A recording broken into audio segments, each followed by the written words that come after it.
Selmer, Tennessee, was the kind of town where time seemed to stand still.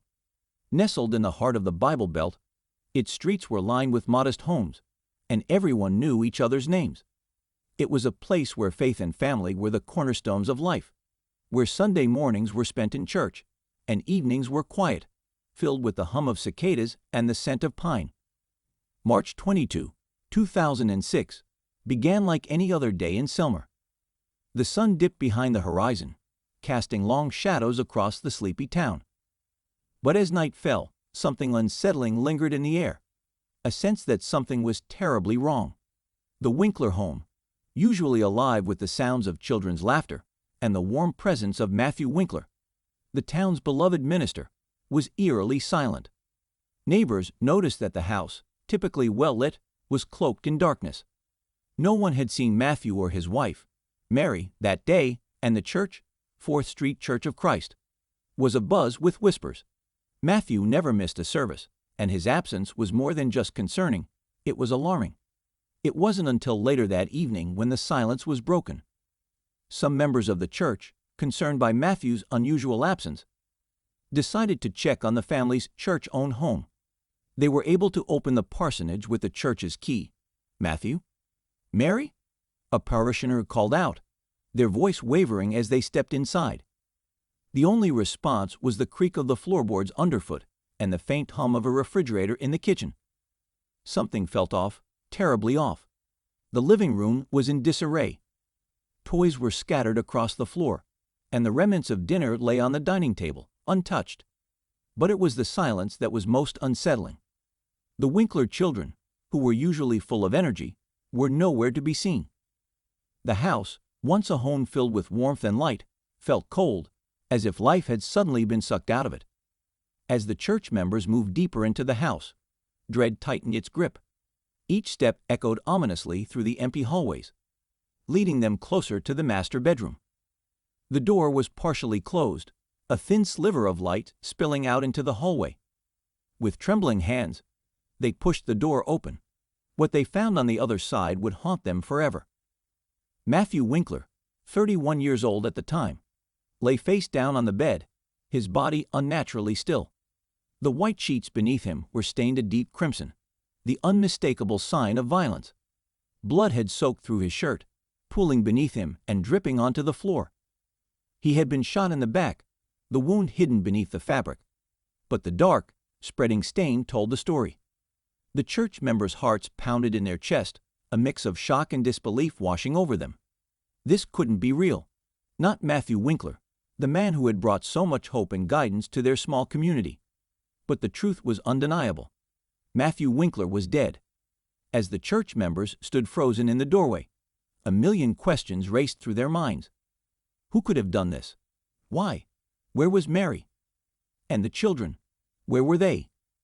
The questions hung heavy in the air, unanswered, as the reality of the situation began to sink in. The police were called immediately, the sirens piercing the stillness of the night as they raced to the scene.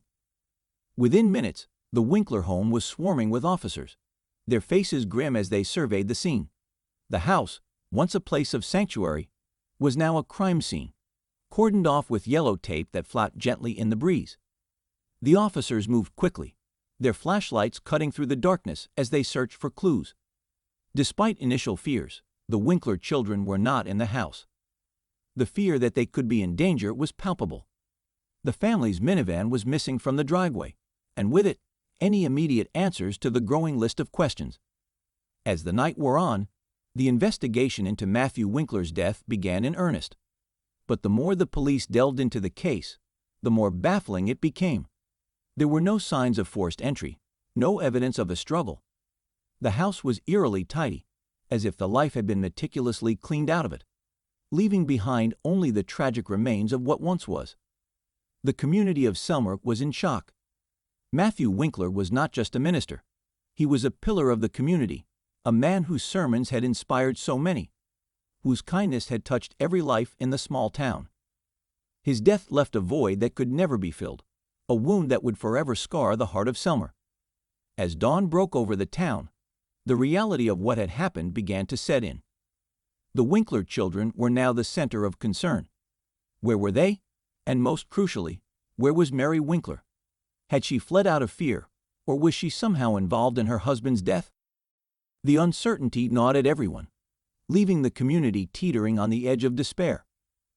Early next day, Thursday, 23 March, 2006, Tennessee Bureau of Investigations quickly issued an Amber Alert, fearing the worst. With no sign of forced entry or struggle at the crime scene, the possibility that Mary, 32 years old at the time, and her children had been abducted loomed large. But as the hours ticked by with no word or demands from any potential kidnappers, another, more unsettling theory began to take shape. The search for Mary and the girls extended beyond the borders of Tennessee. Highway patrols and police in neighboring states were on high alert, scanning the roads for any sign of the missing family. The once quiet streets of Selmer were now lined with news vans, reporters eager to cover every twist and turn of the unfolding mystery. Speculation ran rampant, with some fearing that whoever had murdered Matthew had taken Mary and the girls for some sinister purpose. But it wasn't long before a breakthrough came, one that would cast the case in a whole new light. So, just a day after the discovery of Matthew's body, authorities located Mary Winkler's minivan in Orange Beach, Alabama, about 400 miles south of Selmer. The van was parked by the roadside, and all the four family members, Mary and her three daughters, Brianna, Alice, and Patricia, were found alone and unharmed. Relief swept through the community as the news broke that Mary and the children were safe. But with that relief came a wave of confusion and disbelief. Why had Mary fled? And more pressing, why hadn't she contacted anyone? The question swirled as Mary was taken into custody, her face a mask of calm amidst the chaos surrounding her. As the children were placed in protective custody, Mary was transported back to Tennessee for questioning. The small-town minister's wife was now the central figure in a case that had captivated the nation. Back in Selmer, the church community and townspeople were reeling. Mary had always been seen as the dutiful, soft-spoken wife of their beloved pastor.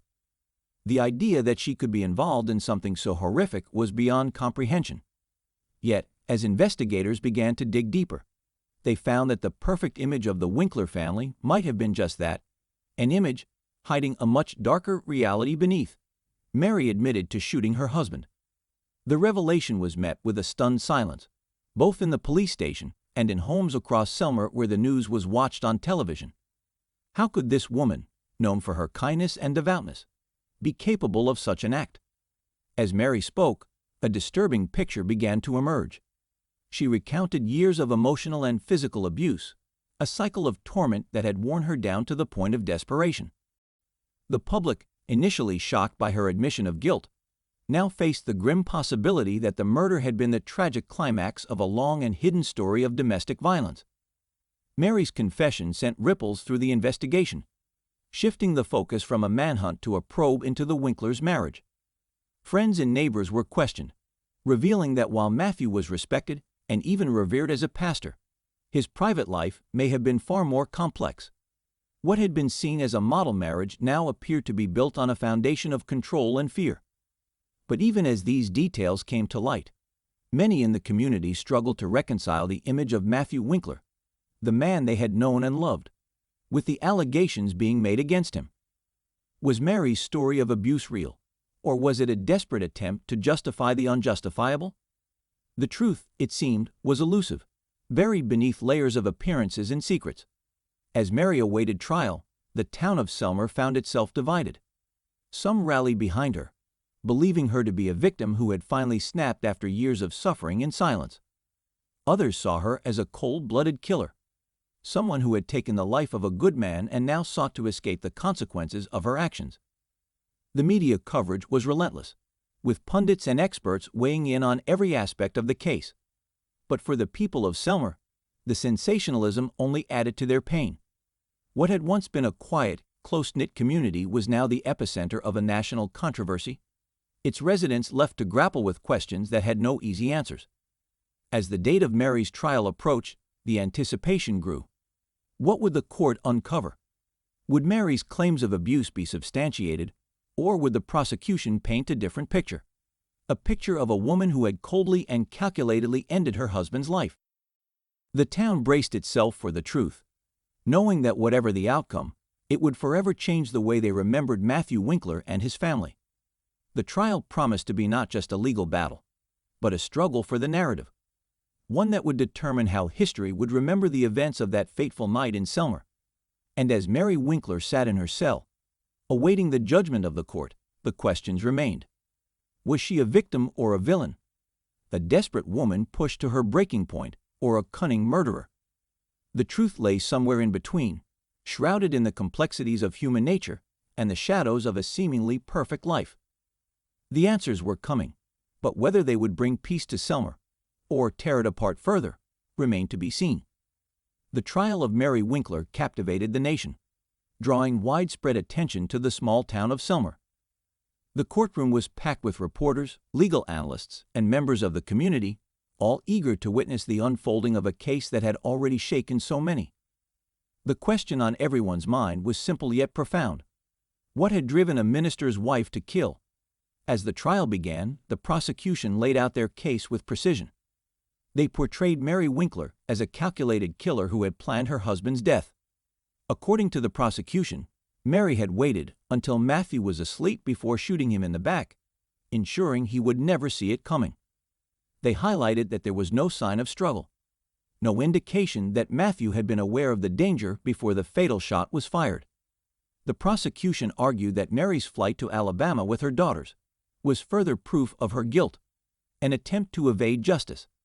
However, the defense team presented a starkly different narrative. They argued that Mary Winkler had endured years of emotional, physical, and sexual abuse at the hands of her husband, and that the killing was the result of a moment of overwhelming fear and desperation.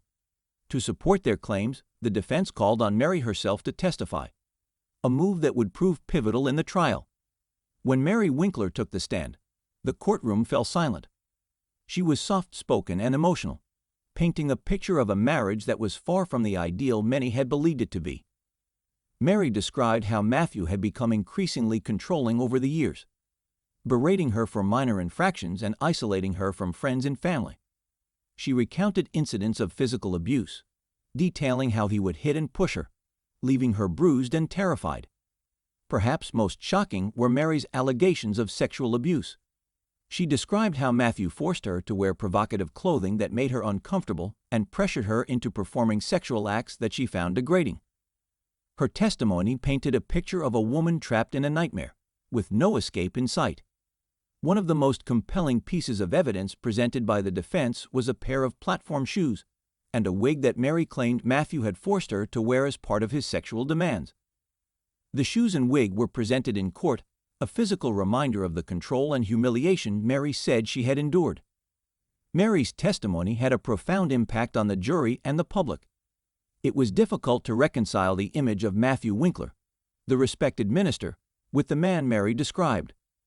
The defense argued that on the night of the murder, Mary had been pushed to her breaking point.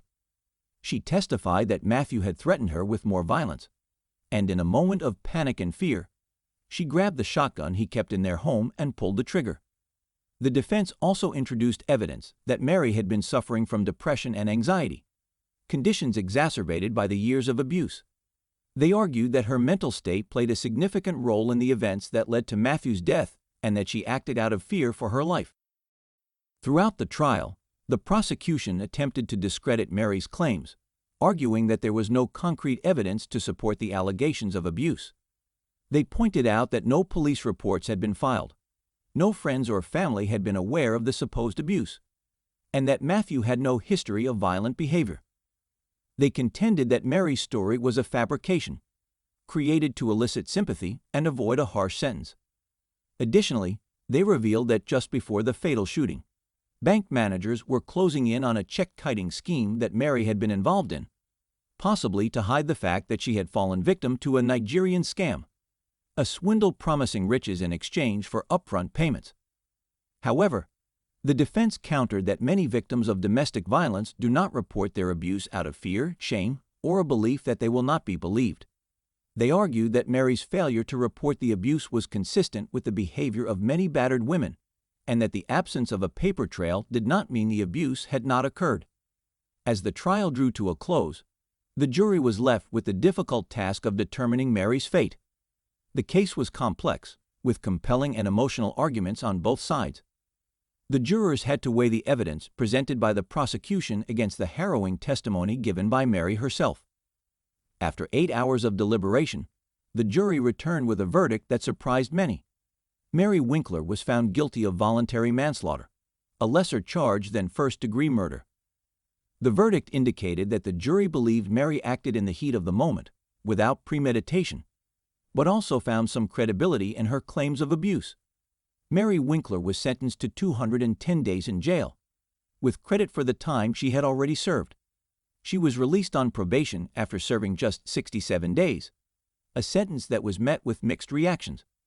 Some viewed it as justice, considering the circumstances, while others felt it was too lenient for taking a life. As the sentence was read, Mary Winkler was taken into custody, and her request for full probation or judicial diversion was denied. Matthew Winkler's family left the courtroom without commenting, and there was no immediate comment from the prosecution. Her attorneys indicated they would discuss with her whether she wanted to appeal or seek a new trial. In the aftermath of the trial, the community of Selmer was left to grapple with a new reality. The Winkler case exposed the darker side of a family that had seemed perfect from the outside, and forced many to reconsider their assumptions about appearances and the hidden struggles that can exist behind closed doors. Mary's story, though tragic, opened up a broader conversation about domestic violence and the challenges faced by those who suffer in silence. As we conclude this chapter of Mary Winkler's story, we'll be delving into the next phase of her life. On August 14, 2007, Mary was released from prison, marking a new beginning filled with its own set of challenges and complexities. How did Mary navigate life after prison? What were the implications for her children? And what legal battles followed? Stay tuned for the second part of our series, where we will explore Mary Winkler's life after her release, focusing on her journey of reintegration, the efforts to reunite with her children, and the ongoing challenges she faced. Thank you for watching. We hope you found this story as compelling as we did. If you enjoyed the video, please subscribe to our channel and share it with others who might be interested. We'd love to hear your thoughts, so leave a comment below. Whether it's your opinion on the case, questions you have, or what you'd like to see in our next video. Stay tuned for the next part of Mary Winkler's story, where we dive into her life after prison and explore the challenges she faced. Your feedback and engagement help us bring more in-depth content to you.